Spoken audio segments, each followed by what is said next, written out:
So Professor Dr. Rosna binti Awang Hashim, she is the Professor of Educational Psychology from the School of Education and Modern Languages, Universiti Malaysia. Her area of specialization and expertise is in educational psychology, motivation psychology, learning and teaching in higher education. She was the former chair of the Critical Agenda Project for Teaching and Learning, the National Higher Education Strategic Plan, who was instrumental in the introduction of HIPS, High Impact Educational Practices Agenda in the country. During 2013 to 2016, she was a master trainer and the lead author of the Learner Diversity Module of ACAD Malaysia.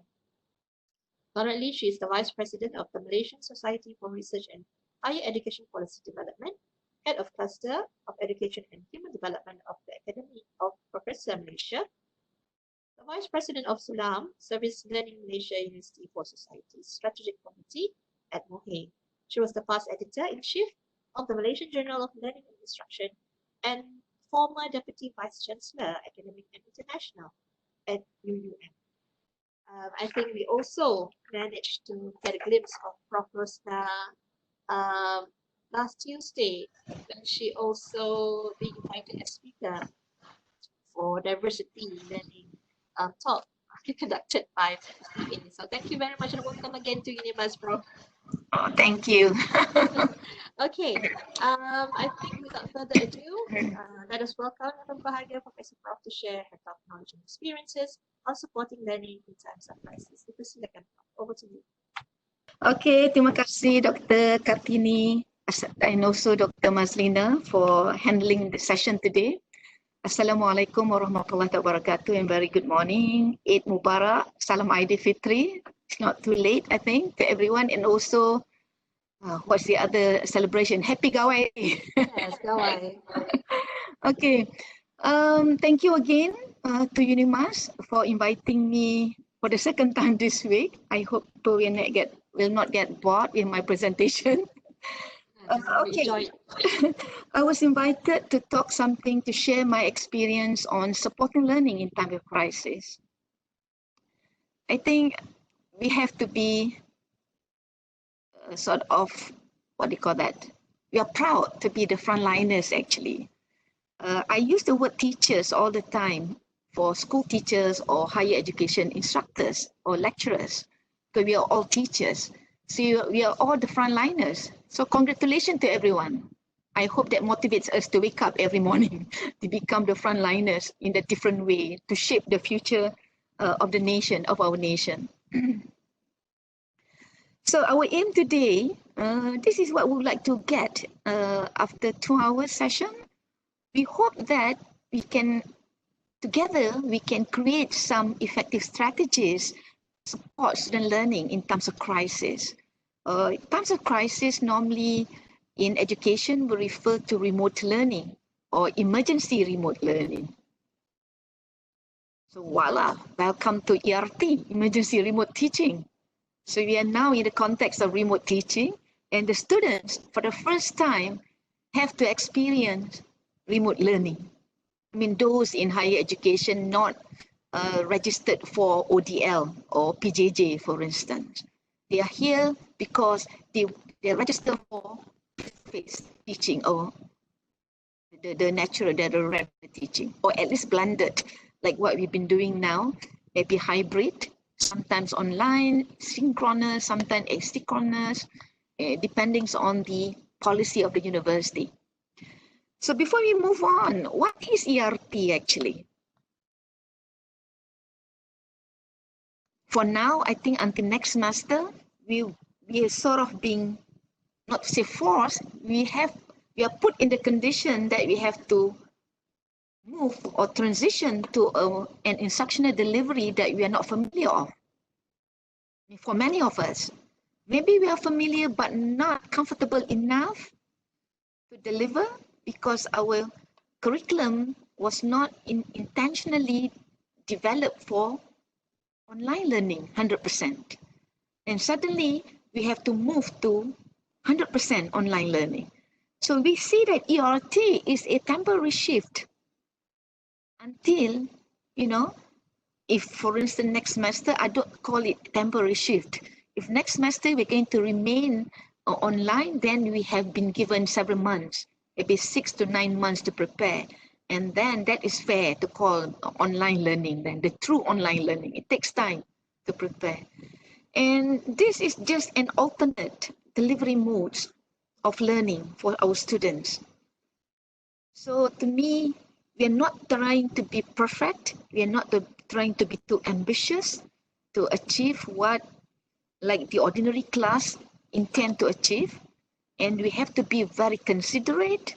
We have to consider lots more challenges, opportunities. And at the same time, we have to prepare a lot more. Is it true? I think in my case, I have to prepare a lot more, definitely. Face-to-face is much more easier, but here going online, I think is pretty challenging because we are very concerned about the intended learning outcome. Because we are not only concerned about our slides, our delivery, but we are more concerned about student learning experience. Are we able to create impactful learning experience that will last for long for our students?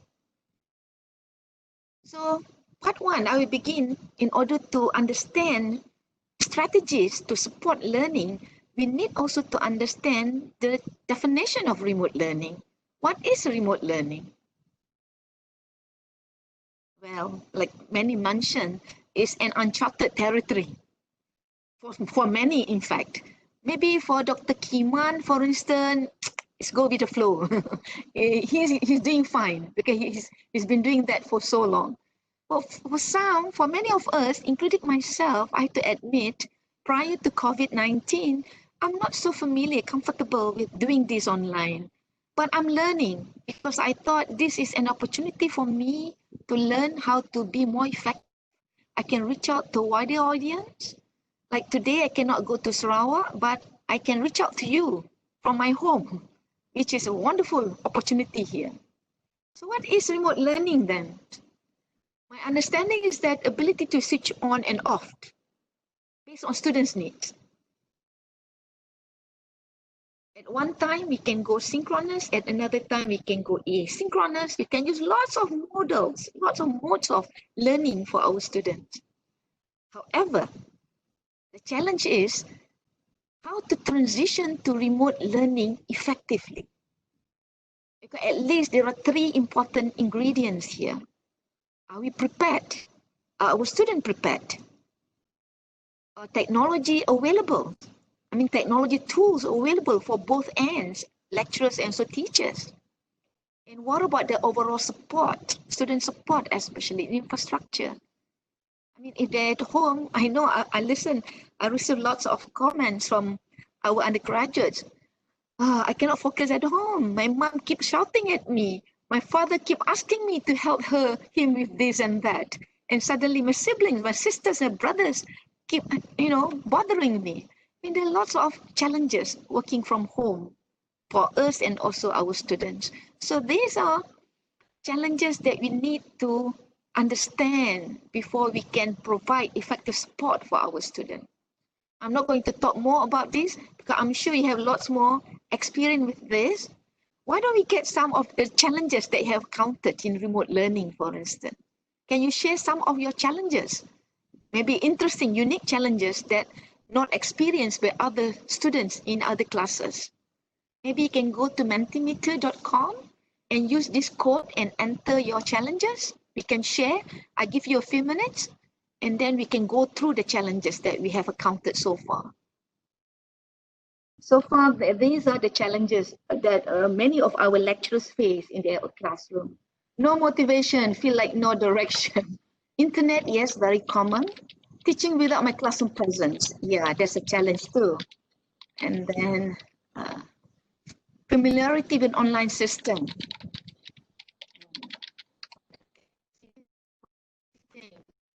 They have 5 classes, not only our class, right? How to transition effectively, to find internet. Oh, naik bukit, duduk kaki lima. Yes, yes. Hopefully they don't have to go to the railways. It's dangerous. Okay, conduct group assignment, create confusion. Yeah. Internet connection, poor internet. Yeah, software tools. adapting learning, right? Student participation, or demotivated and depressed. Wow, okay. Limited internet, figuring out what are important to share. Yeah, we had to prioritize. We cannot talk 3 hours non-stop. Internet, I can see majority talk about access to internet, accessibility. Little ones say, oh yeah, teaching at home, you have to manage your kids. Unless you can lock yourself in the room, but they will bang your door, right? Yeah, I can see majority keep sharing internet connectivity. What else? Cannot monitor student. Yes, how to monitor student learning. Oh, I empathize with you. I understand. Let me share a different one, my slide. Thank you so much for sharing. Thank you so much. Let me share my slide again. I like another point Yes. in the reflection where they say no human touch, Prof. Yeah, exactly. That's what we call social presence. Like social presence. We miss our students as well, yeah? Exactly. I'm going to touch a little bit towards the end about social presence. Looking at the challenges. Well, let us assume for now that accessibility is resolved, because we have to do something about internet accessibility. Without internet accessibility, there's no point talking about support here. But of course, there are different modes of support, like hard copy, like remember Adabi Post? Those days in the 70s, maybe most of you were not born yet.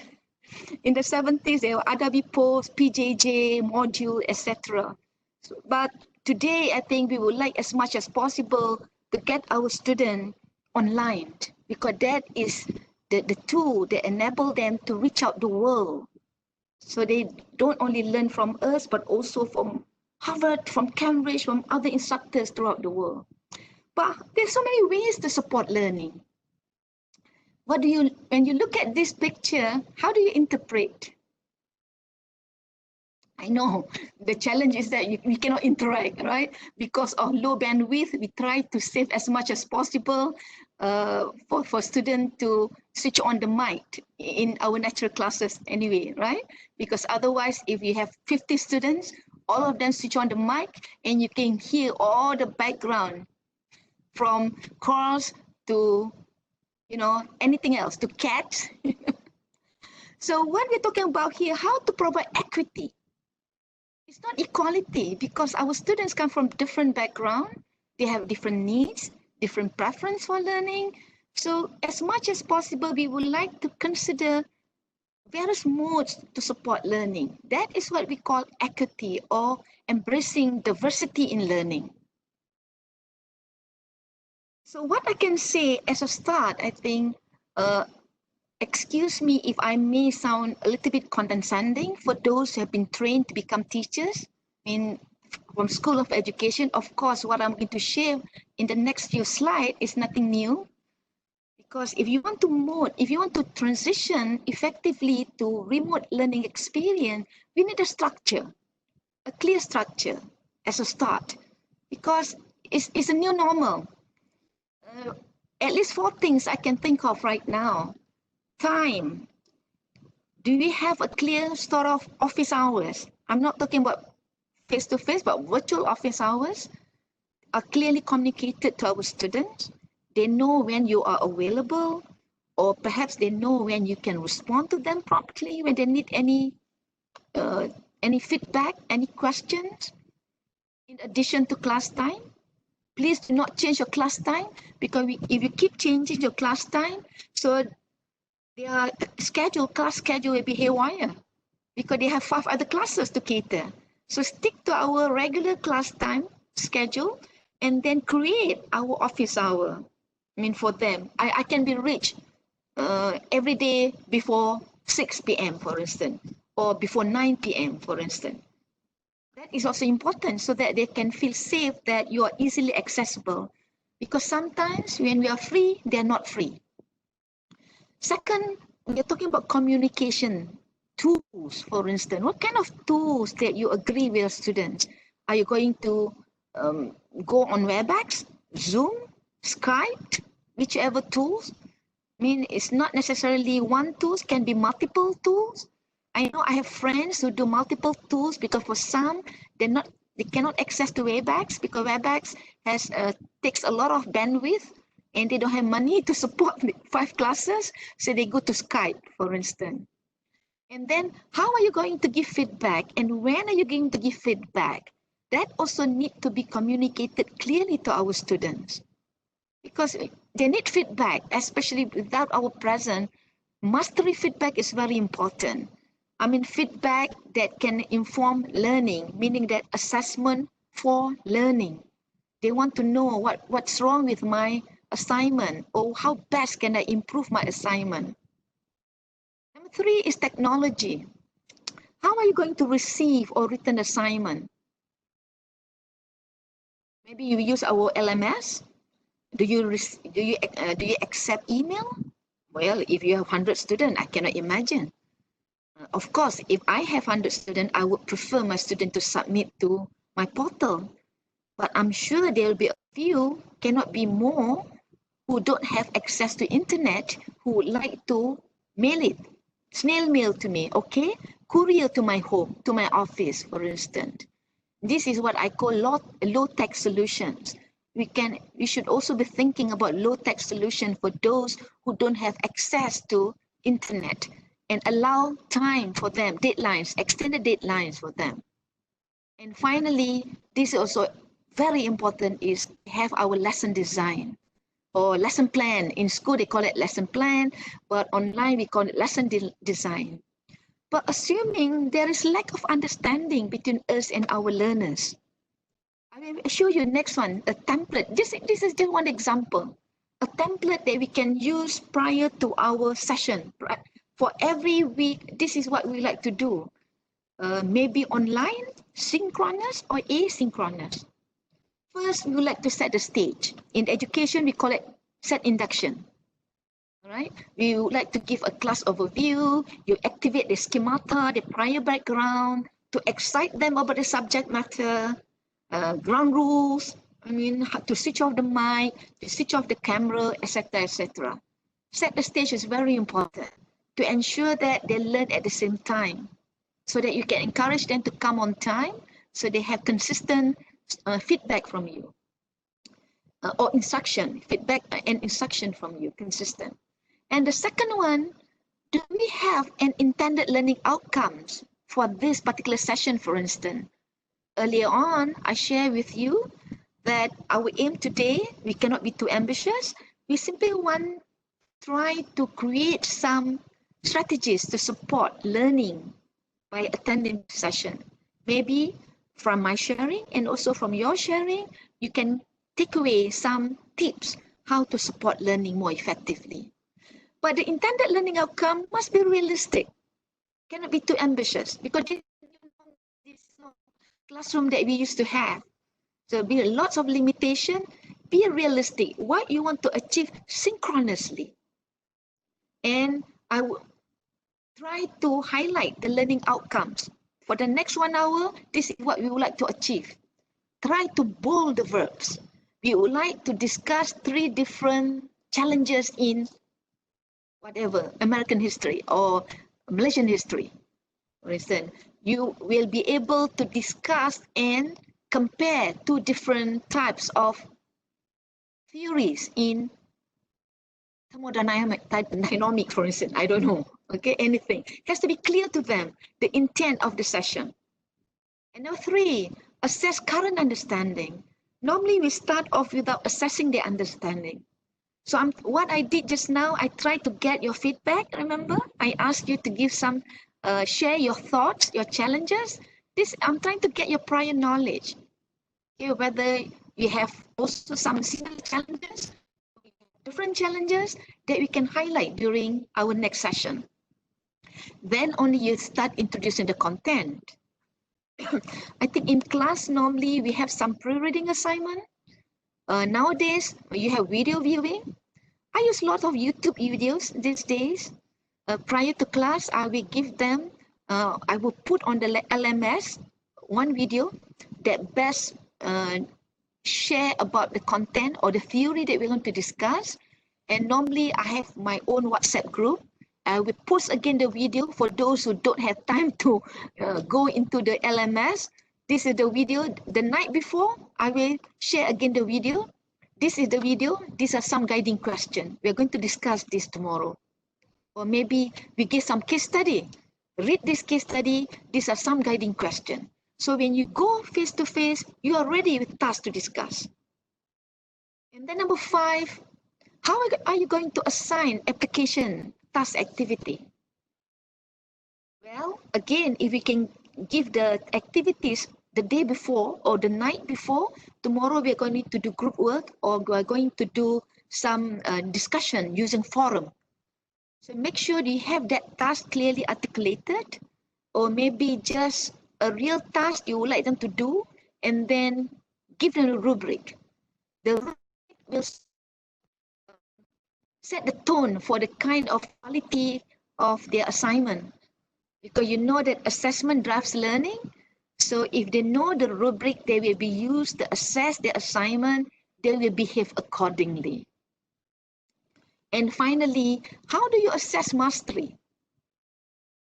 Somebody mentioned just now, I don't know how to monitor learning. Do they understand? I mean, how do you monitor learning? Maybe you can do with some low stakes comprehension check, like quiz, Kahoot. People are so familiar with that. Maybe multiple choice question very quickly. You know, halfway through, you put 2-3 CQ, multiple choice question, just to test their understanding. Then you can clarify some conceptual understanding before you leave the class today. And maybe get their reflection about what they have learned from today's session, or what are confusion, what are issues they don't understand from today's session, so that you can pick up. And if you have the time, you can do some debriefing. If you can do assessment, mastery assessment, maybe 15 minutes before your session, then you can have 15 minutes to clarify their misunderstanding. So these are some, one way to conduct your lesson during crisis when you don't have face-to-face in the classroom. Well, I know it's not easy said than done, because it takes a lot of preparation. You have to prepare beforehand. So, Williams once said, to be a great teacher, you must love your subject, love your student, and be utterly determined they shall learn. So I think any sincere teachers would love to do this. This is what we are. That's why we are here. We remain in teaching, in the teaching profession, because we love our student and we love our subject matter. And to be an effective instructor is not an easy task. I think you notice that if you want to become a teacher in school, you need a license to teach. Not anyone can go to school and teach without a license. They need a minimum certificate in teaching, or diploma in teaching, or bachelor in education. So in higher education, I don't know whether fortunate or unfortunate, it's not required, it's not mandatory yet. But in UUM, I think, I'm not sure in other university, in UUM since 2 years ago, we have mandated that all new lecturers must undergo what we call a program, specially tailored program for higher education instructor. We call it postgraduate diploma in teaching and learning in higher education. So we have a 1-year program, 3 semesters for all new lecturers coming into UUM. They must undergo this training, and at the end of the day, they will be given postgraduate diploma in higher education learning and teaching during our convocation. Our first batch is graduating soon. The convocation is postponed. Otherwise, I don't know whether how soon you're going to have our next convo, but in the next convocation, our first batch, about 100 new lecturers will go on stage with PGD Health. That is the name of the diploma. So to prepare teachers for a changing world, you need continuous professional development. Why? Because of at least 3 reasons. You may be expert in the subject matter, no doubt. The blue one, knowledge of subject matter. You're the subject expertise. Nobody challenge you. You're the expert. You may be professors in physics. You may be senior lecturer in chemistry, but you're good in the subject area. No doubt about it. Your content expertise. But what about your knowledge of teaching? What kind of training do you receive prior to going to your first class? It depends on the institution. Some will mandate a week training in teaching. Some will let you go, and then it's an option. You can just go through or enroll in any training like today. I don't think it's mandatory. It's open to everyone. But those who are passionate or curious to know more about strategies to help their students, they may want to attend this kind of session. But again, is it rewarding? Only those who are intrinsically motivated, only those who are curious and love the subject matter, love to become a teacher, would voluntarily assign for this kind of learning activities. And the third one, you also need to have knowledge about your students. Knowledge as a subject matter, knowledge about how to teach, those are two things. But that is incomplete if you don't understand your learners, their background, the diversity among learners, their needs, their preference. It needs three things to converge to effectively support learning in the classroom. But I cannot do all today. But what I can do today is how best can we support learning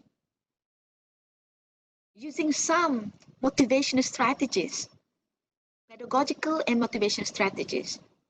First, we need to admit that to become a remote learner, they really need to be self-directed. They should be able to self-regulate their own learning. That is very challenging. I know sometimes we cannot discipline ourselves. When you look at your Facebook, how many of you don't have Facebook? Very few, right? How much time you spend on Facebook daily? At least 1 hour? Nobody asked you to enroll in Facebook. But why are you curious? Because curiosity. Curiosity kills the cat. Once you go into your Facebook, you cannot go out easily. So I always try to discipline myself. Today, I cannot touch. If I'm too busy, I will not look at my Facebook the entire day because I will get trapped in that mode of learning, quote unquote. So it's easy to get that kind of motivation for things that arouse our curiosity. Or in other words, in a plain layman word is busybody. But how can we make our courses seems like busybody? You know, that student would love to become more curious, wanting to know more about the subject matter in the class. How can we design that learning experience for our students? Pretty challenging. If we are able to create our LMS or our session more like a Facebook, then students will not have problem with self-regulating. What do I mean by self-regulating?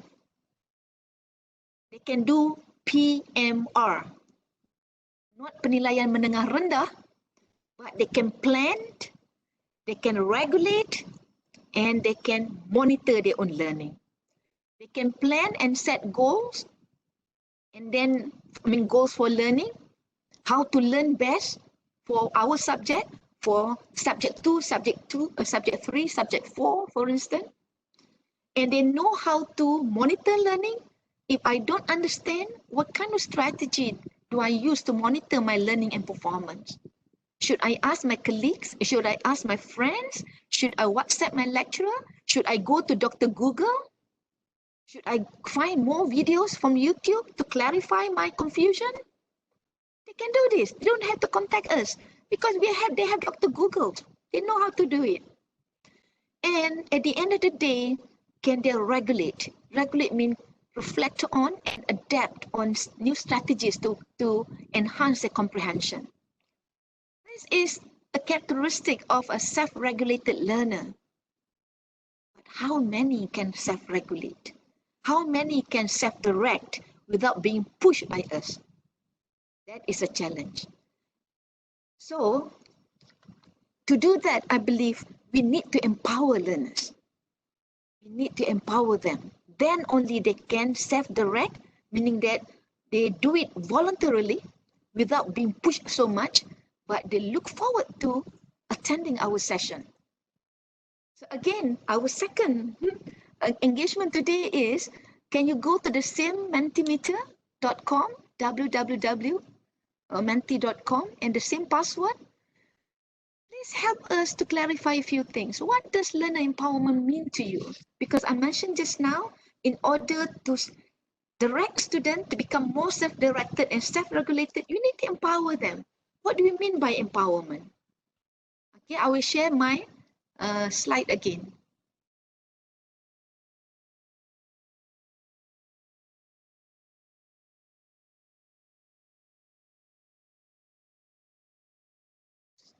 Oh, hang on.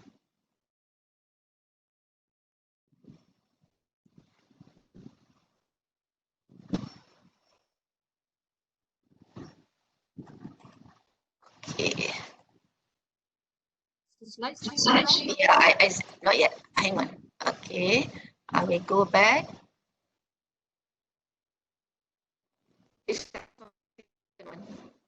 Okay, what does learner empowerment mean to you?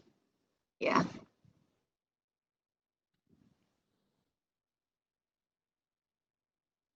Okay, you can enter. Can you enter now?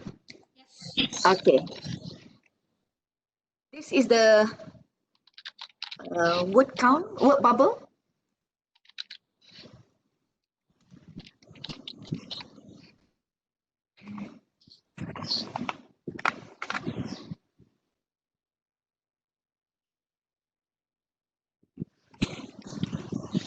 Oh, okay. Okay. We got one.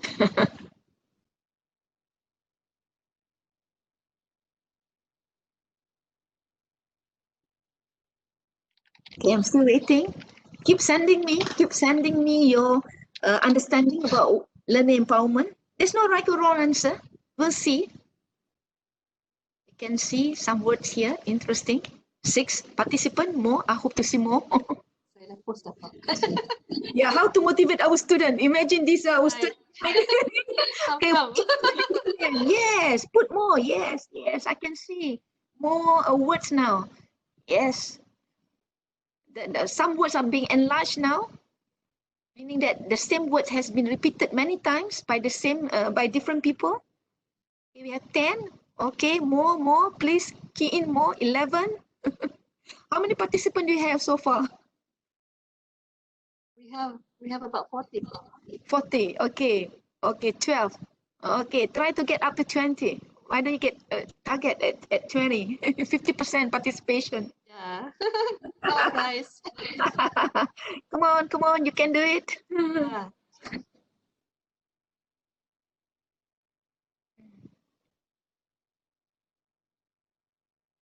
Okay, let's see. If you're done, just you can keep watching.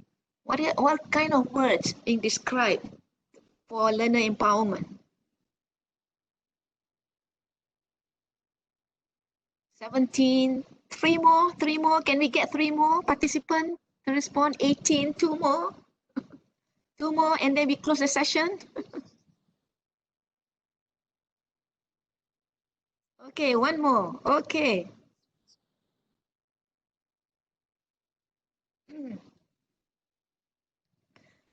Well, I can see maybe there's some bias here because I mentioned directly self-directed. So the word self-directed keep coming in. Some with hyphen, some without hyphen. So you can see, yes, empowerment is a self-direct, self-starter. They can start on their own. They take more responsibility.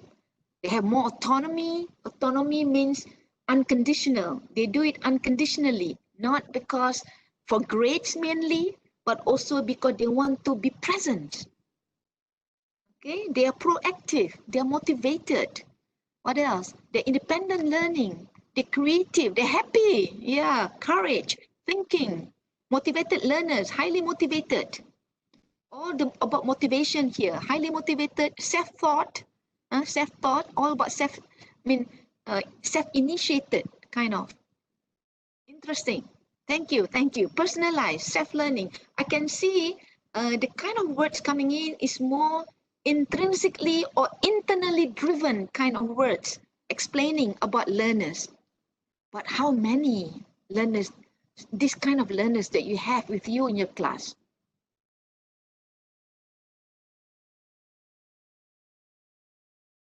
How many?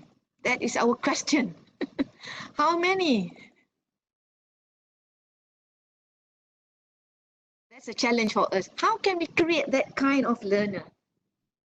So to me, when we talk about learner empowerment, it's very synonymous to intrinsic motivation. Volitional means unconditional.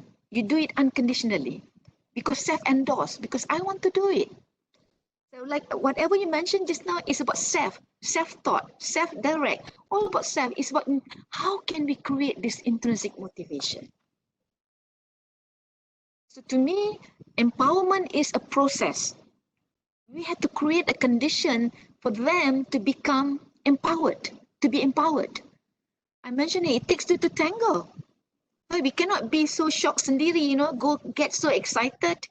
Some teachers, they go say, oh, today I think I had a wonderful class.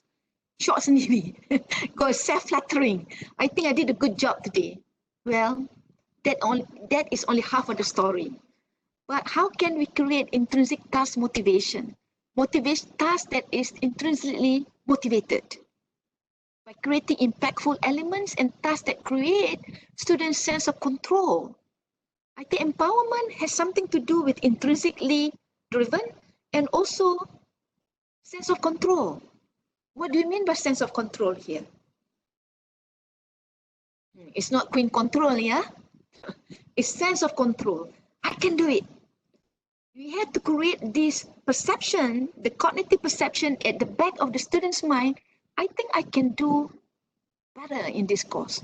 I think I can do it. By the way, with this lecture, with this kind of content and assessment, I think I can do it. I can find ways how to achieve my better goals for this particular class. In other words, talking about self-efficacy. Chef Bandura talk about the exercise of control. How can you put students in the driver's seat? In the classroom, who is the driver? Imagine this is the analogy I always use. In the class, do you drive or do you allow your student to drive? We would like them to drive on their own. They may get into a minor accident, major accident, jump into the ravine, get into a head-on collision. It's okay, because that is part of learning. They will learn from that accident. They will gain more control. But without that, it's very difficult. It's very difficult for them to feel the emotion for that particular learning. So why do we focus on intrinsic motivation here more so than extrinsic? I'm sure when you talk about extrinsic, life is basically, majority of us were driven by extrinsic motivation. But we cannot blame because we are the product of the behaviorism. We were product of behaviorism in our own classroom. Because we do things because of payment, because of race. Why do you publish in high impact journal? For incentive. Well, this may diminish intrinsic motivation. Some people love to publish, but once the university introduce incentive, sometimes it can demotivate. Not demotivate, diminish the intrinsic motivation. Without realizing it, we write because of the incentive, not because of curiosity, not because of the love for the subject matter, not because to solve the world problem. It's about KPIs. But I'm not saying that extrinsic is not important. It's also important, right? But we would like as much as possible for sustainability, we would love to move also from extrinsic to intrinsically driven motive for learning. We would like them to enjoy our classroom. We would like them to have a sense of purpose. When they come to the class, they have certain goal to achieve. They want to become more curious. Coming to our classroom bring a lot more different perspective that they have not heard before, for instance. It's fun coming to our class. They become more interested. They develop a liking for the subject matter. I will go on later, but what I mean here. Howard Gardner once said, you learn at your best when you have something you care about and can get pleasure in being engaged in it. So you had the pleasure. Can we have this kind of effective emotion displayed among our learners? They love the subject matter. If they love the subject matter, come what may, they will work hard. Just like some of you attending structural equation modeling or Atlas TI, all these new tools in research and data analysis, because you're curious, you take pleasure, and you would like to see more analysis, more deep analysis in the subject matter. So what is the keywords for intrinsic motivation then? If we think that intrinsic motivation is important, what is the keyword? I would love to have more Mentimeter, but I know you get tired. Okay, let me give you the answer. To me, it's interest. One of the keywords, of course, there are many, but to me, the first thing is interest. If they're interested, why do you go into certain website? Why do you look? Why do you search in Dr. Google? Because they have the interest. Nobody told you to do this by interest. But unfortunately, if I may ask you, how many of your students are really interested in your subject matter in your classroom? We would love to have, I wish I could have poll here. How many? 50% of your students are highly motivated or curious about your subject matter? I think most probably maybe 20%. Especially if your course is the core course, subject wajib, yeah, maybe, yeah, I'm here to because of graduation requirement. For elective, maybe you have more interested student in your class. So what we can do if, let's say if students are not interested, what we can do, we can at least create or design learning experience that can trigger what we call situational interest. What do you mean by that? It's a state. For those in psychology, they understand it's a temporary state aroused by specific features of our class.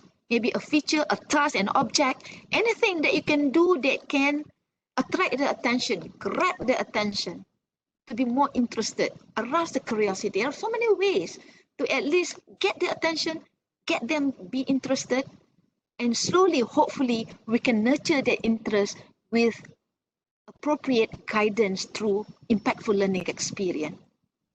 So I'm going to share with you what being researched over the last 50 years, not 5 years, 5 decades of research by Hidi and Raniger. They proposed a 4-phase model of interest development.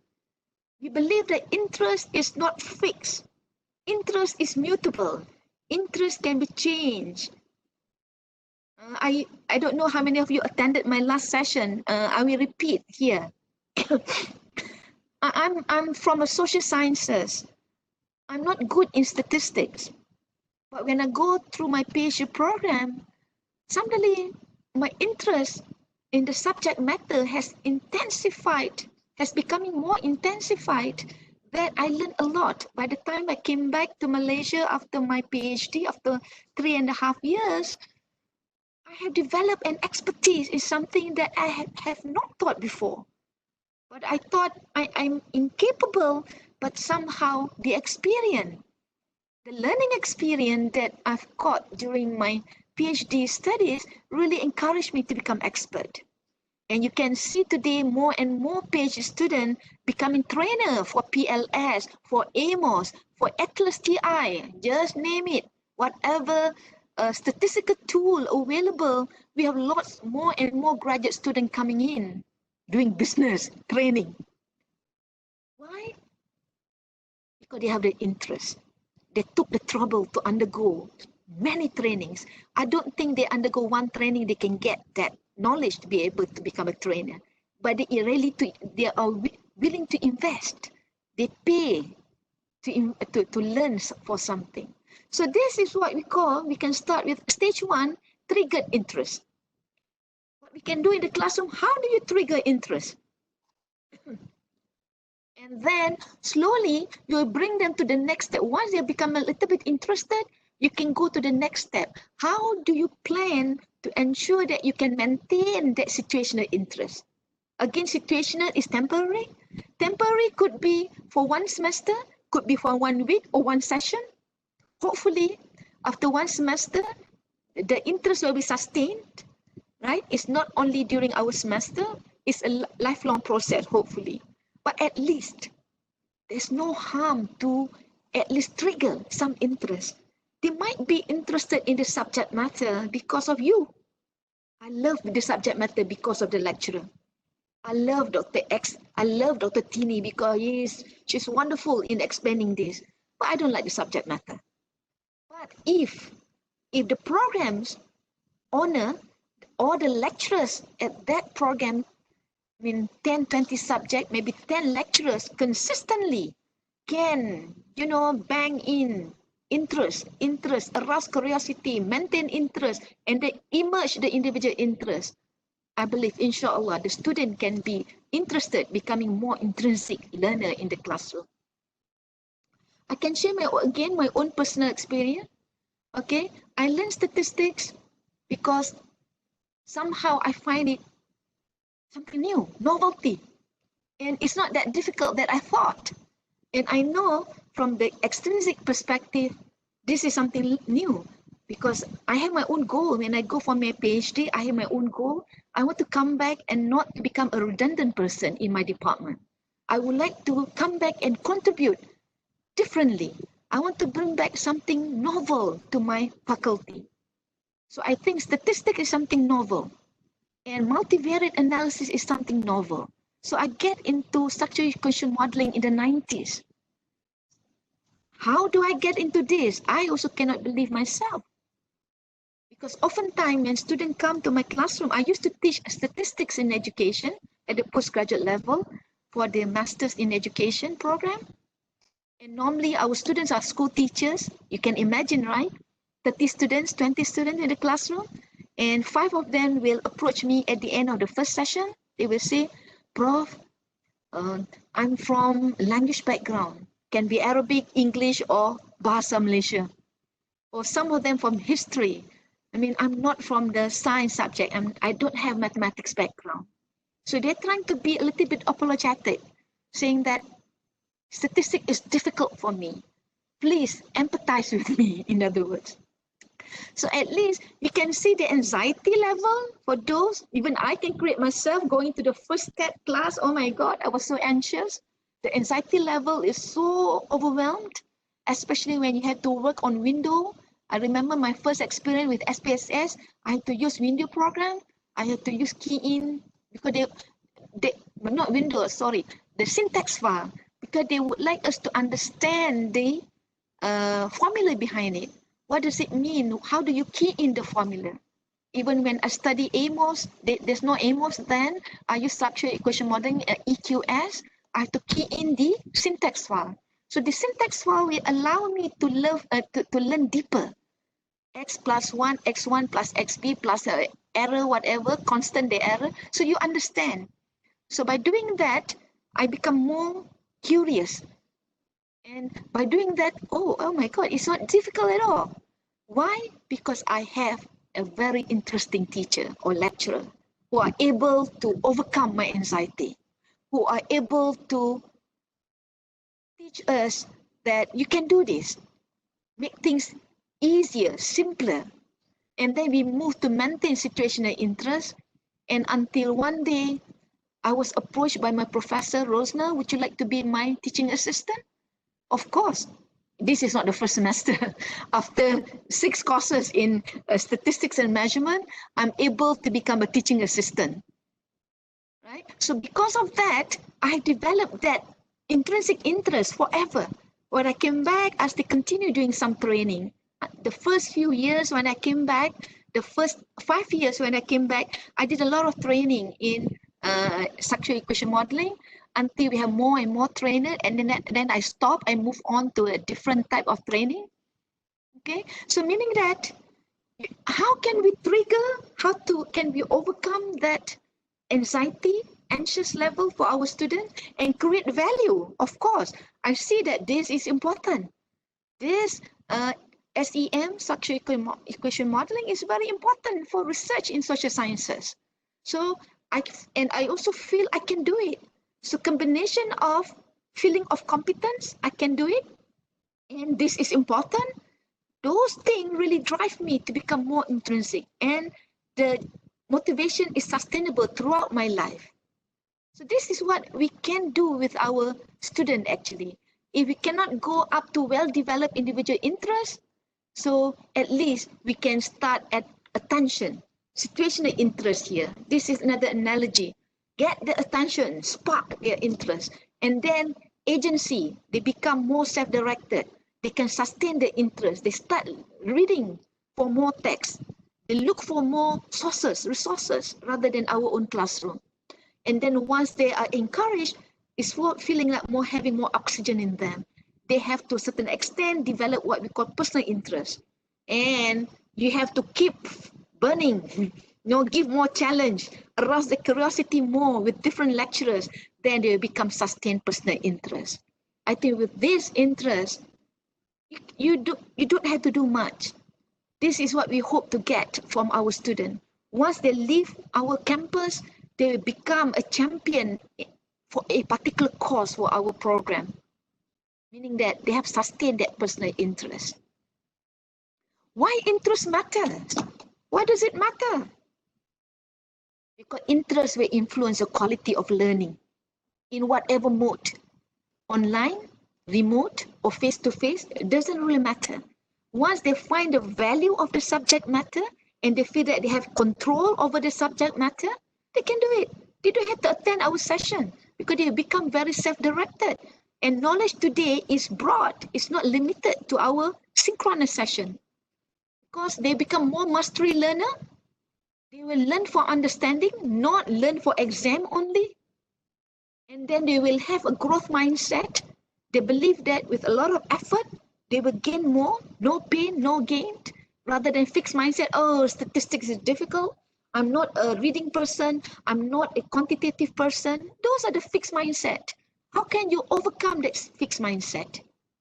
By having them to do something step by step. If you have lots of complicated topic to introduce step by step and let them gain the mastery, gain control over the subject matter. Then they will become more curious, more intrinsic. And finally, we hope that they become deep learner. They will learn, they try to make sense of what they are learning. In other words, sense making is taking place now. The way they interpret things may be different from one student to another. They're not here in the classroom only for surface learning or rote learning, memorization. What are the three different things? Compare and contrast. Only no. What they tend to do is sense making. They are going to use theory to interpret the world, to interpret the problems. To solve the problem, they need to apply certain theories. This is why and how interest can really drive quality learning. What I'm sharing today is based on 50 years of research to show that if students are interested, we can drive this kind of learning. They become more mastery, will having more growth mindset, and they become more deep learner. And definitely it will sort of influence their approaches to study. You can see, if I ask your student, how many of your students are very surface learner? Memorize. If we ask them a pre-reading, just skim through, don't read for details. Okay? And then intention to reproduce. If you ask a very knowledge level, how many, what is, how to define, they are good at this. These are very surface. And then they're also deep learner. This is what we would like to see. Meaning making, connecting, try to connect. Problem solving through PBL, through Sulam, service learning. Okay? Then they intend to understand. They learn the subject matter. They would like to see, how is this course related to my future work? How is this course meaningful to me as a person, in my future career, in my life as a person? But at the same time, there are also some students are very strategic in the middle. These are smart students. They intend to succeed or excel. When they are in between surface and deep, they would like to learn, they look for more information, but at the same time, they're not so true deep learner. They are strategic. They know how to get the marks, the extra marks. So for whatever reason, I think if we can promote intrinsic motivation, we can promote interest in the subject matter, it can help learners move from surface to either deep or strategic. I think this is good enough. It goes strategic. It's okay as a start. Hopefully, at least they're concerned about grades, okay, and also the subject matter. Yes, Prof. Yeah. Can I interject? Yes, sure. Yeah, I have a class on Tuesday, 2 days ago.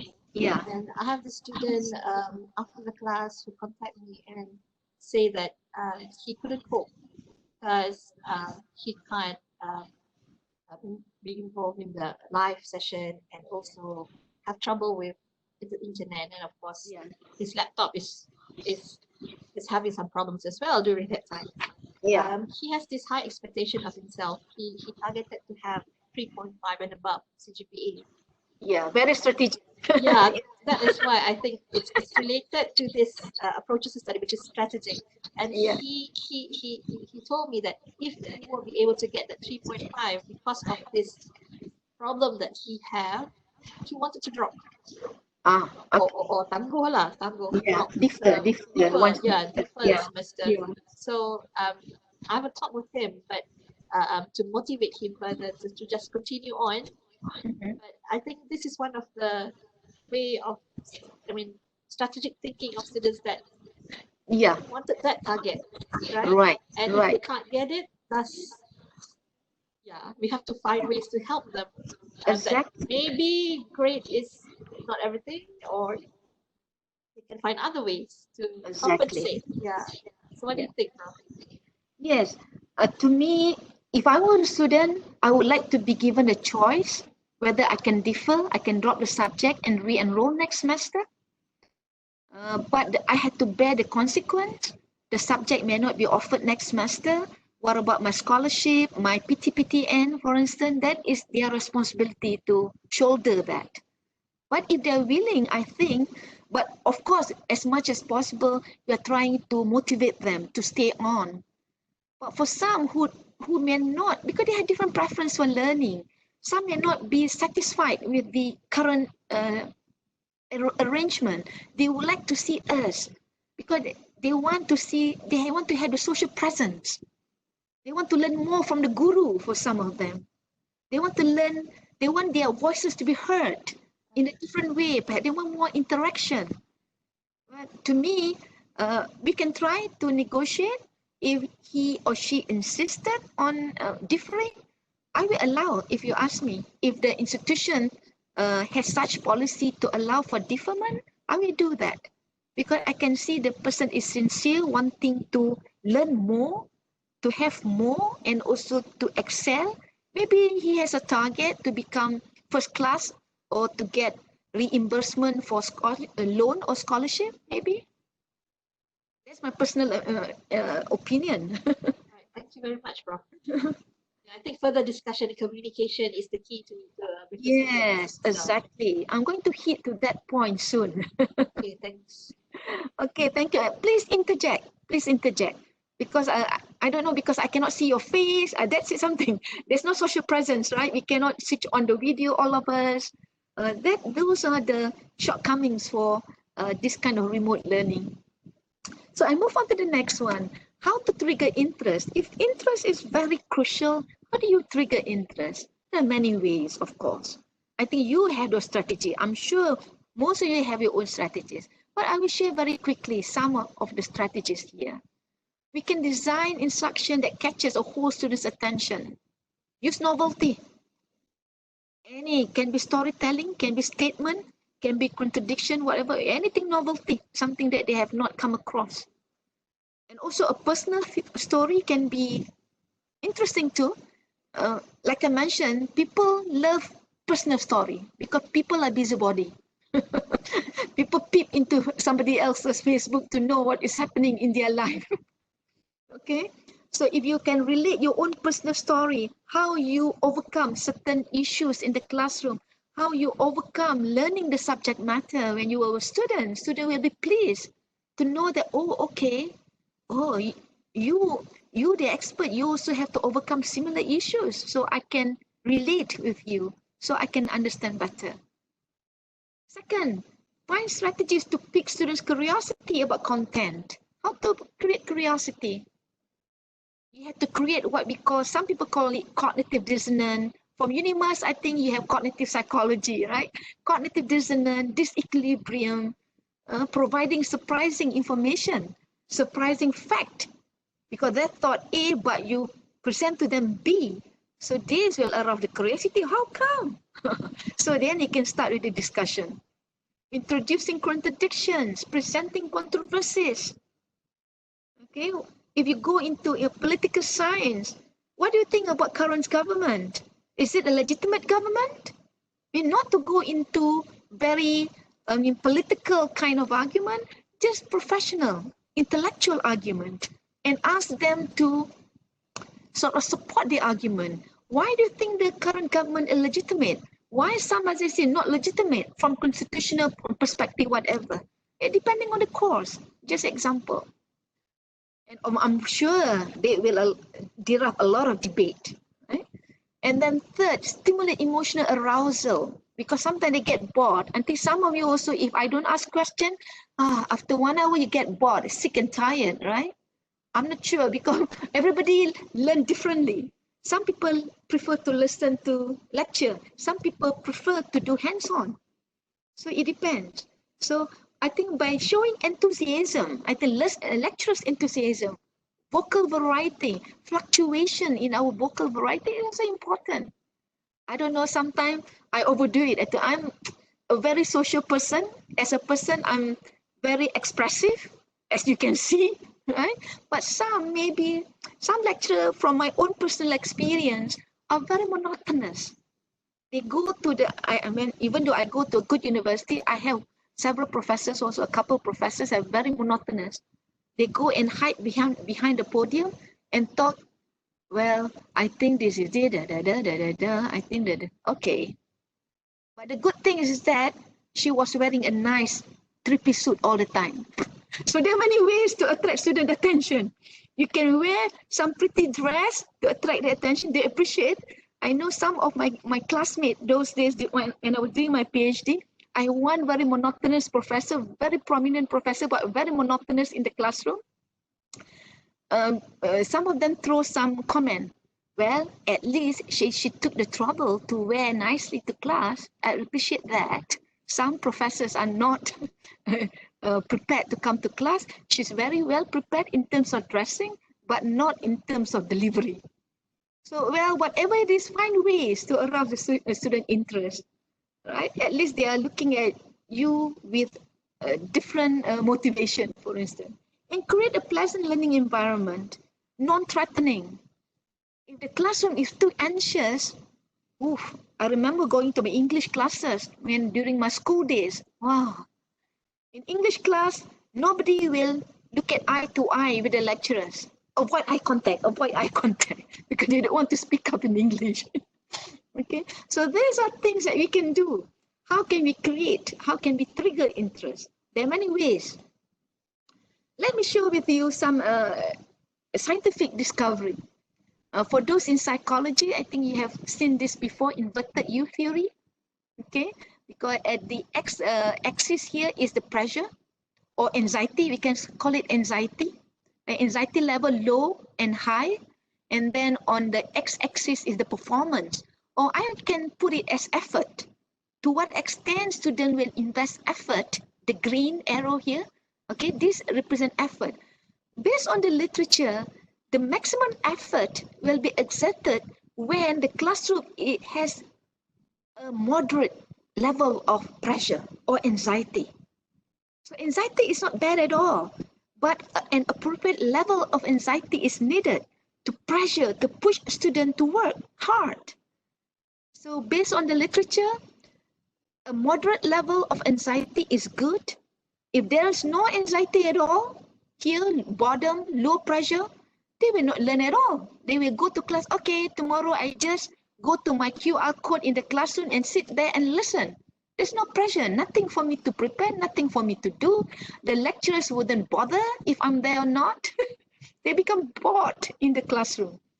But at the same, on the other continuum, there are also people who are so anxious. Oh my God, she's going to ask me. Am I prepared? She's going to embarrass me again. Okay? Oh my God, this class is so difficult, I cannot understand. That again will not be good for students. So low pressure or highest pressure also both will kill student motivation. So if you try to find ways to ensure that our classroom is at a moderate level, students must work hard. There is some challenge.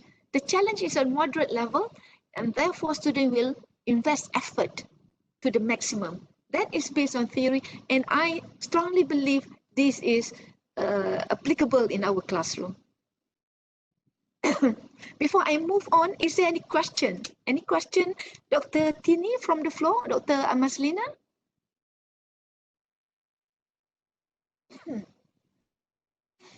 Okay, if not, yeah. There is no question yet, Prof. Okay. I move on to my next image, because in classroom, of course, we can have eye contact, right? We can see the student's body language. We can pause by here. Okay. Okay.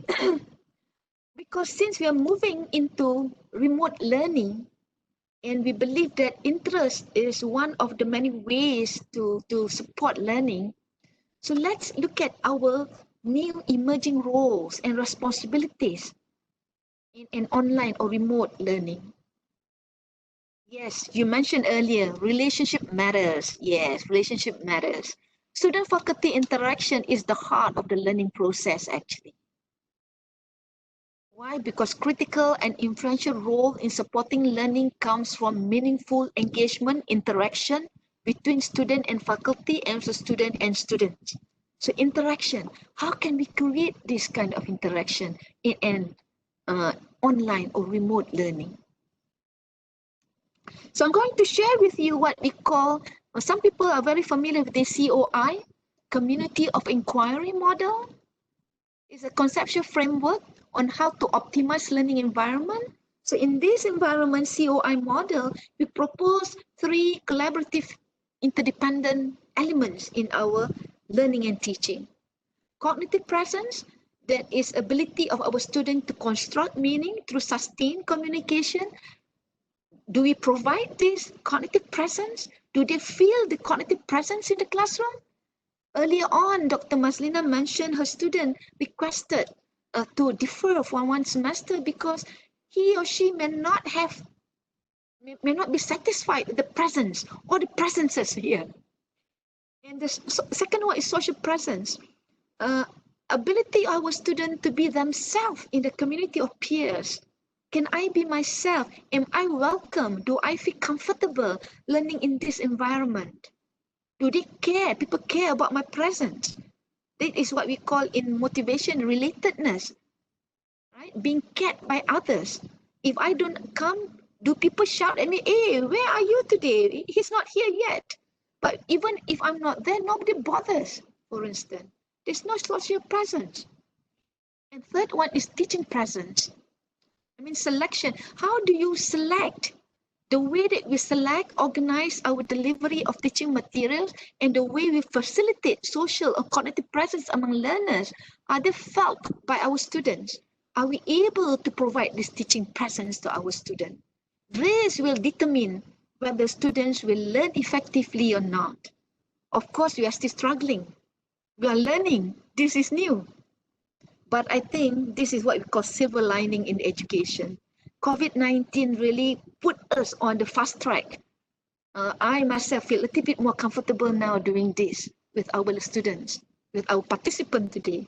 Maybe last year, if you asked me to do this webinar, I would say, I prefer face-to-face. But today, it's okay. Last night, I received yesterday evening, I received a feedback for my TRGS proposal. We have to resubmit and do some correction. I just WhatsApp my group member. Immediately, one of them say, can we meet on WebEx now at 9 after Maghrib? Sure. So voila, just a few hours after we get the feedback, we are on WebEx for 1 hour. So we can move on with our life. Otherwise, oh, can we sit tomorrow at 9? Or I'm not free at 9, or have class at 10. So life is much easier now, I feel. Okay, sorry, I talk too much, I think. Okay. Okay, community of inquiry. You can see how having these three will provide a very impactful educational experience for our students. Let me go to one by one. But I'm going to focus more on the teaching presence, because this is the one thing that we would like to, it's already 1.5 hours, right? 1 hour, 20 minutes. I think I should take no more than 10 more minutes, okay? Teaching presence. We need to be able to first to design our learning. I shared with you 6 steps, the template, how to lesson flow, maybe the way we design, and then how do we facilitate learning? And what kind of direct instruction that we can have through synchronous learning? Because we don't want to meet face to face the entire period. If we have a 3-hour lesson, maybe meet only 1 hour. Synchronous, the rest is asynchronous. So we are talking here is, what we're talking about here is interaction and discourse play a key role in higher order learning, but not without structure. How do you design? And leadership, that is facilitation and direction for learning. I just show you, I'm going to leave it with you. I'll show you some example, what we can do, okay? What we mean by design and organization. Learning goals clear. Okay, any welcome messages during the first day, or you just go straight to the lecture? Any guidelines, any set of rules? Of course, the first thing you would like to hold on face-to-face synchronous. Switch on your video, please. Then, or you can feel the teaching presence. Oh, my professor, my lecturer is here. Say hi, how are you today? And then have some chat. So you have to connect. You have to create that connection, set expectation and participation, provide engaging, relevant. I think we have to subscribe to some tools. Like today, I don't have a Mentimeter. I can use only 2 questions. When I try to do my third one, it says you have reached the maximum. Of course, I'm still learning how to use other tools, but you can use other tools, right? And you can use constructive alignment to ensure that your learning outcome and the activities that you provide for today is aligned with the intended learning outcome. And then how to facilitate. There's so many ways to facilitate. Meaningful feedback, summarize, debriefing at the end, and so on. And when do you need to do direct instruction? There's sometimes you need direct instruction like what I'm doing, but sometimes you try to reserve the 1 hour for question and answer, or student presentation, or clarification of the confusion or misconception. So these are the 3 teaching presence that we would like to share with our students. Then they will feel, oh, I can learn with this more effective now. So these are some questions that you can, I'm going to share the slide with you, so you can take the slide and keep asking this question. And the teaching presence, for instance, when your students say yes for this particular statement, my instructor clearly communicated important course goals. The instructor was helpful in guiding class toward understanding course topic. Instructor provided feedback in a timely manner. So these are some of a checklist that you keep asking yourself, am I doing this enough? Okay, to facilitate my student during remote learning. Social present, these are just examples, you can get examples, right? As a conclusion, I will share with you my belief about student learning, supporting intrinsic motivation. This is my last slide. I would like to share that the music model of academic motivation, you can Google in the website, there are lots of videos from Professor Brad Jones. I use a lot of his videos in my class, Human Motivation. First, we must empower learner, believe that they have some control over some aspect of learning. Do I have choice? For instance, they have choice. Can I attend or can I not attend the synchronous? I prefer the videos and I can do homework because due to my internet accessibility, do I have choice to learn in ways that is meaningful to me? If the answer is yes, they feel empowered, all right? And then useful. Do they understand why the content is relevant and valuable? How can we create a curiosity, interest in the subject matter? Why do I want to learn this course? If you are able to create usefulness for the subject matter, inshallah, they'll be engaged more.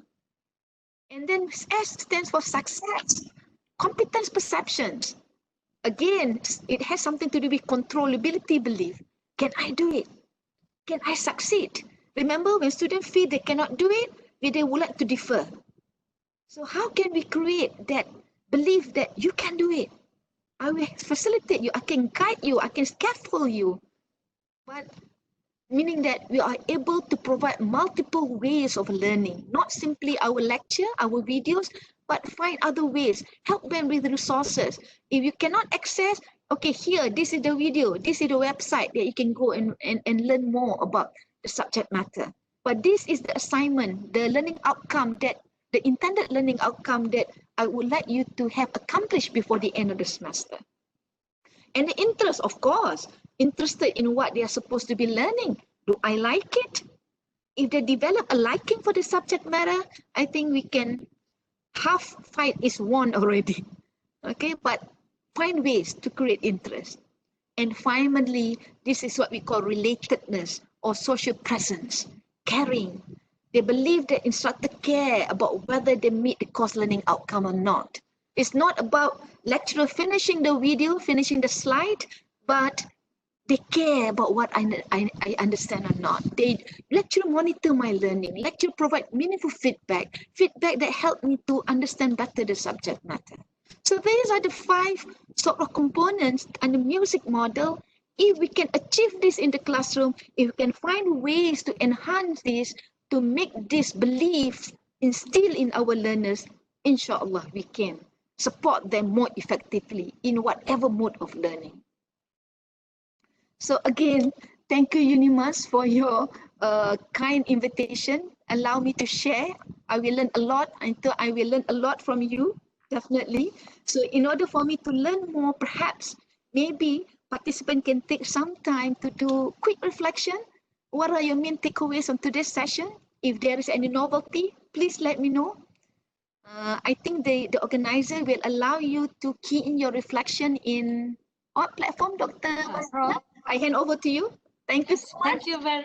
Thank you very much, Prof. Rosna, for that inspiring and there's a lot of experience and information and knowledge that you have shared today.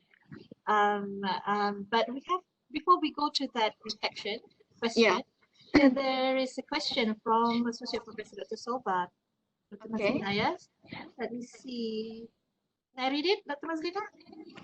Okay. Do you want me to read the question?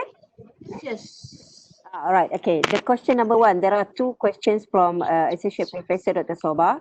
Okay. It's a bit long question. Okay.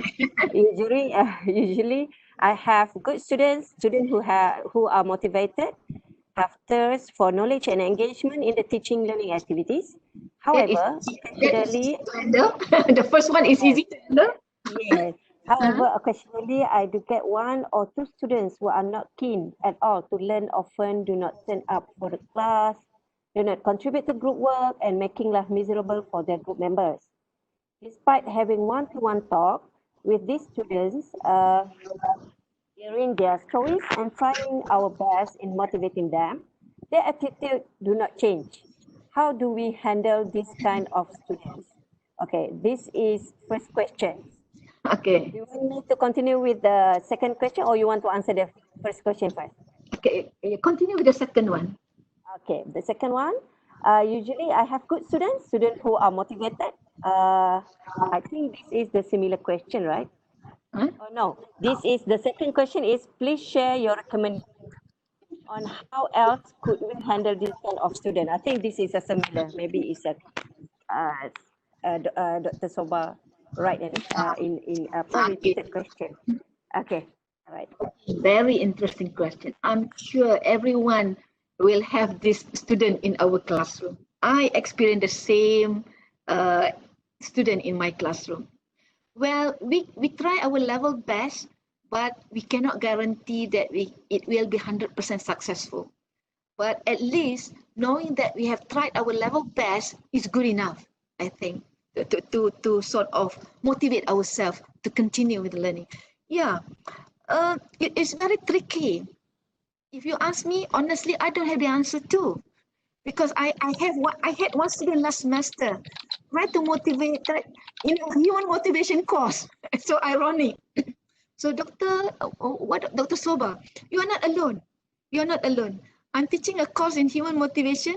I have one student who always say I'm motivated, but not translated into behavioral engagement in the classroom, let alone cognitive engagement.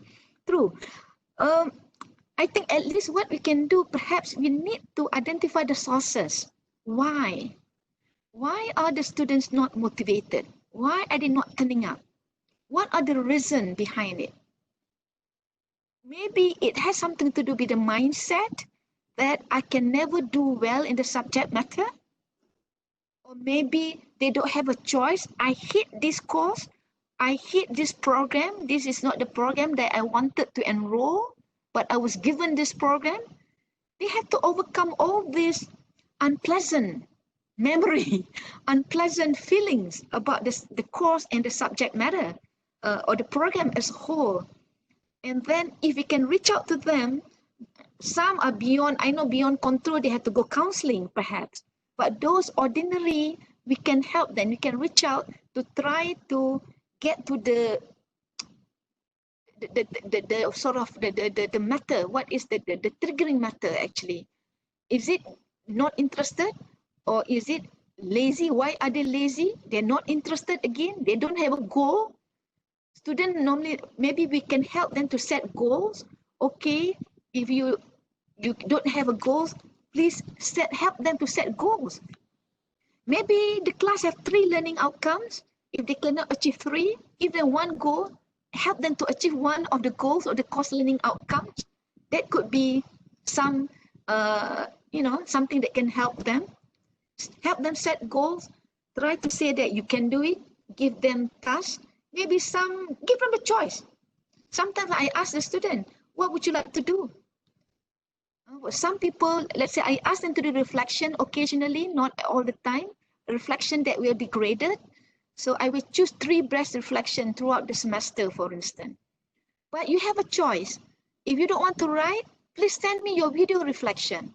Talk to me, okay? You cannot write, okay, why don't you talk to me? Send me your video reflection. Give her a choice. At least you show that you are concerned. You're helping them to achieve the target, to achieve the goals. And at the same time, this student really needs some help, not simply from us, but also from their peers. Try to find someone, a buddy in the class who is willing to help the person. That buddy may be given some extra mileage by you, not to say extra point, but they know that they recognize that student will be flattered when you approach them. Halim, I need your help. Can you help our friend Azman here? Can you help him? Okay, please help him to coach him, scaffold, whatever. Maybe you can use your friend or his close friend if he has a friend, or someone who he respects in the classroom. I mean, that will be a role model, or someone who is also as weak as a person, but can be successful in your class. How the same level person can really overcome adversity. Let this person help this student. This is what we call peer modeling. Peer modeling. So, I guess I can talk on and on, but we have to find ways.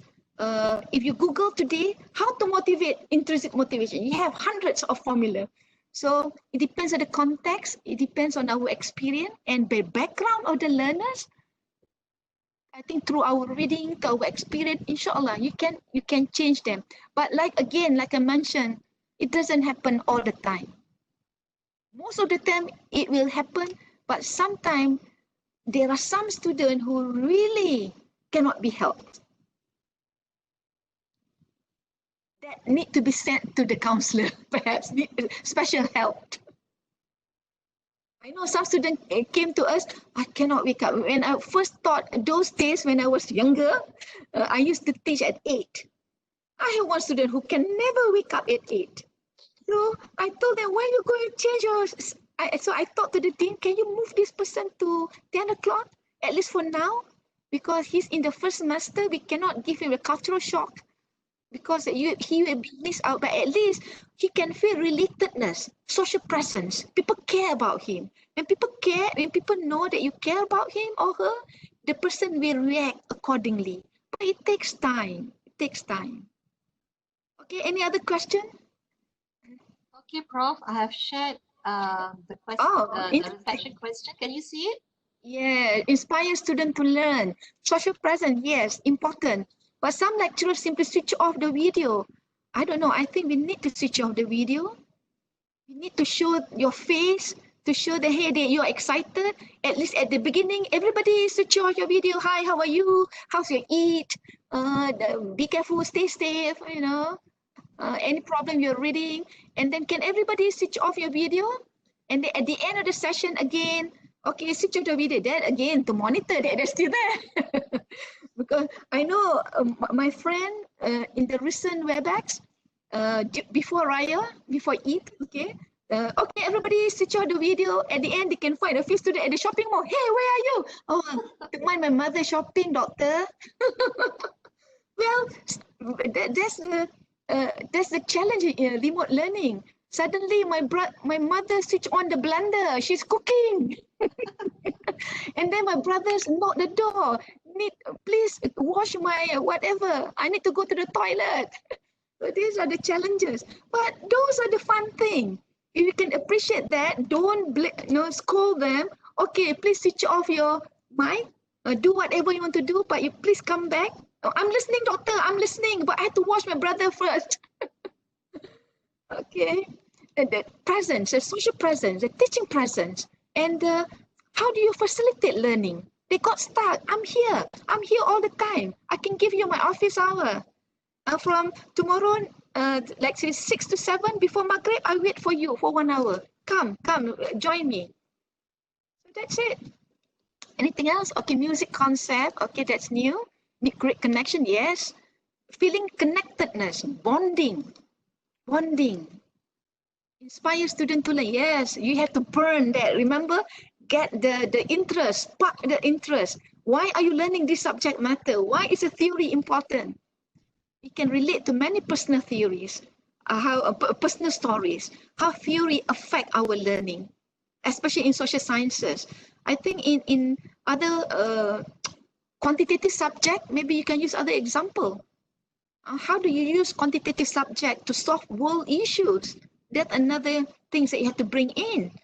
Okay, the outside, authentic problem outside. Use whatever you learn to solve the economic problems outside there. You learn model. Okay, whatever economic models. How do you solve today's pandemic? How do you solve industry, tourism industry who's badly affected? There are so many things you can do. You're not alone. Feel better. We know this, okay? Yeah, you're not alone. I'm struggling too, not only you. I'm learning. I'm a professor, but I'm still learning. Everything is a new thing for me. I think I attended during this pandemic at least 20 workshops. 15 of them are teaching workshops. I learned a lot from Prof. Karim, from Kiman, Dr. Kiman. I learned a lot. So that's why I'm here, because actually, if you ask me personally, I'm too busy to do this. But I think I had to share. We have to share, and we have to, this is what we call advocacy. We have to advocate to people. We can do it. Let's do it. We are the frontliners. We can do it together. Correct. We don't just motivate students, we need to motivate ourselves and others. Exactly. Yeah. We need to motivate our lecturers. Some correct. We get a little bit frustrated. Some lecturers say, oh, I cannot start yet. I need to regain my confidence. But students are waiting. You cannot wait anymore. Just go in. Just go in. Tell a student, you are not alone, my dear student. Me too, I'm learning. Please help me. And some students feel so excited, you know, where they can help you. I know those students, those of my friends teaching undergraduates, doctor, press the button here. Doctor, see the icon. Oh, they got so excited. They are contributing to the discussion. Okay, let them be in our world and be our world. So be with them. But at the same time, you have to be prepared so that they know you are prepared. Not that you go, you know, they will blame you for being unprepared. That's why preparation is important. The lesson flow I shared with you earlier, is important to ensure that you can manage, you can monitor, you can plan, you can monitor, you can regulate your own teaching. If you want students to plan, monitor, and regulate their own learning, we must also plan, regulate, and monitor student understanding. Student maturity, autonomy, okay. What else? Anything else? Or any other question? Yes, Prof. There is another question. Uh-huh. Okay, let me read first, Prof. Okay. Okay, wait for a while, Prof. Yes. All right. These questions from, I think, the lecturer from University UNIMAS. Okay. Yeah. Dear Prof. Rosna, what is your comment on inculcating the nature of online learning in higher education, especially for pre-university students? They are in transition from school after SPM to campus, which is pre-university. Yes. I think, in fact, that is the right start. You should do this before they get to college, before you get to university. Because the millennial, the young generation, they are very fast. They're very fast. I thought I have been teaching postgraduate, but I always try to get to know more about undergraduate from my friends, my colleagues who's teaching undergraduate, and occasionally I become guest speakers for the class, because I can see the young ones are very burning with lots of ideas. You know, if we try this with online, if correctly done, I think they'll be very excited. It's easier for them compared to our undergraduates who are so used to face. The young ones now that they are forced to go online, I think they will get used to it. But it's our role as a lecturer to create that belief that we can do it. If you also going online, I know it's difficult, I pity you, I cannot wait to, you're very pessimistic. No, you have to, burn that motivation to inspire them. We can do it. Not to worry. I will support you. That kind of feeling and motivation. I think, inshallah, we can do it. But we need to prepare. Even better still, I think maybe the institution must try to come up with a certain mandatory training, perhaps, for all lecturers. You must undergo session 1, 2, and 3 before you go online, for instance. Go with the basic requirement to empower them, to equip them with strategies to confront students in an online session, to build the confidence and also the belief that I can do it. You start with the lecturer. You also, we have to be to have this presence first, be comfortable first before you can facilitate effectively. Okay. I stopped the sharing, yeah, Prof. Oh, okay, all right. We have 13 submission on the Oh, thank you. Okay, Probably I'll appreciate just keep it open if others wanted Yeah. to Please, I really share. encourage you to Yeah. share. And then because I yeah. will share the findings, share the results later on with you as well. Thank you. Thank you. Because normally as a teacher, normally you would like to see the intended learning outcome. I'm not going into serious learning outcome, just to see whether is there anything new that our participant gained today, or just to collect the CPD point. Just kidding. I'm not sure. In UUM, we have some requirement. You have to attend some at the CPD point. Right. So we want to ensure that people are here. Maybe initially, maybe I hope I have been able to inspire you. Maybe you are here just to get the CPD point, but before you leave today, you feel that I learned something meaningful to me that I can carry back to my classroom. Anything else? Anything else from the Q&A, Dr. Mazlina? I stop sharing. So far, there is no I'll share question the from slide. our I will share the attendees. slide later. Oh, yes. Please do, Prof. Yes, I will. So we will Yes, share the please slide email me later the to the slide, Prof. audience. Yeah, Yeah. okay. Thank you, Dr. Soba, for very constructive comments and questions. Thank you Right. very So far, much, there is Prof. no Rosna. questions from attendees. Thank you, Prof. Thank you so much again for Yeah. participating in the Prof, session. last one, Prof. Yeah. Yeah, I think from all the sharing that you have made today, Mhm. can you also state that emotion is also important, emotional support, not just technical support, but emotional support to the students. When you link it to motivation, when you link it to intrinsic motivation, is also something that need to be handled by the instructor, by the teachers of the academics. Because sometimes there's boundaries, Yeah. right? Yeah. You hit the bullseyes. Emotion is not only, it's not also, but the key point to me. Because normally we focus more on the cognitive, cognitive and psychomotor perhaps, but very few people focus on the affective or emotion. To me, learning without emotion is learning without soul. You want to provoke students' interest, to arouse the curiosity, emotion is the key. As a psychologist, educational psychologist, to me, that is the first thing. You have to burn the fire, burn Yeah. that curiosity. So emotion is the key actually. It's not also, but it's the key. Without that emotion, the behavior, the mindset cannot be opened, the behavior cannot be instigated. Engagement, etc. Yeah, engagement is the emotional engagement is very, very important because that will stick longer. True. Thank you very much, Prof, for that sharing enlightening session. We appreciate it very much for the time that you have given us. I think that is all the time that we have for today. And Yeah. again, we like to really thank you from the bottom of our hearts.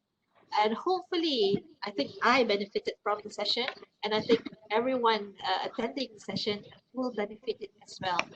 At least inspire, nak busybodykan kita punya apa kelas tu, nak busybodykan kelas kita tu. Yeah, exactly. Right. Syok lah pergi kelas tu. Betul. Viral kan pula, tak adalah. Animate your class. Animate so that your Right. class is not dry. But even though it's statistic, it's not dry. Right, true. Thank you again, Prof. Assalamualaikum and have a nice day. Okay, thank you everyone. And thank you for staying. Okay. Yes. Thank you. Hopefully we have another engagement with you in the future. Inshallah. And please apologize for any shortcomings from me. Okay, the best from Allah Ta'ala. Okay, the rest No of problem, Prof. Thank you very much. Thank you very Alright, much. thank you. Assalamualaikum. Waalaikumsalam warahmatullahi Waalaikumsalam warahmatullah. Okay, for the rest of the audience or attendee. So thank you very much. Assalamualaikum from me and Dr. Mazlina. Thank you. Thank you very much. Bye, everyone. Have a nice day.